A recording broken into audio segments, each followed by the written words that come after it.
Hello all, అందరూ ఎలా ఉన్నారు? ఇవాళ నేను మా వాడి స్కూల్లో జరిగిన స్పోర్ట్స్ డే సెలబ్రేషన్స్తో మేము ముందుకు వచ్చేసానండి. మేము ఇక్కడ పేరెంట్స్ గ్యాలరీలో కూర్చొని మాత్రమే చూడాలి, ముందుకెళ్ళి వీడియోస్ తీయనివ్వట్లేదు, అందుకే లాంగ్ డిస్టెన్స్ అయిపోయింది.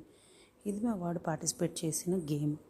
అందరూ కలిసి యూనిటీగా వాళ్ళకి ఇచ్చిన కలర్ బబుల్స్ని వెనక్కి పాస్ చేయాలి.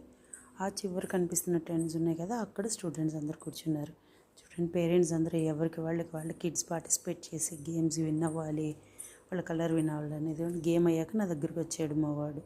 ఇక నెక్స్ట్ ఈ గేమ్ మా ఫ్రెండ్ వాళ్ళ అమ్మాయి పార్టిసిపేట్ చేసింది. మా వాడు తను సేమ్ క్లాస్, తను పార్టిసిపేట్ చేసిన గేమ్ ఇది. స్పోర్ట్స్ డేని పిల్లలతో పాటు మేము పేరెంట్స్ అందరం కూడా బాగా ఎంజాయ్ చేసామండి. మా వాడి కలర్ ఉన్న గ్రూప్ ఛాంపియన్షిప్ విన్ అయింది, పర్పుల్ కలర్. సో చూడండి, వాళ్ళందరూ ఎంత సంతోషంగా డ్యాన్స్ చేస్తున్నారు. ఈ వ్లాగ్ కనుక మీకు నచ్చినట్టయితే లైక్, షేర్ అండ్ సబ్స్క్రైబ్.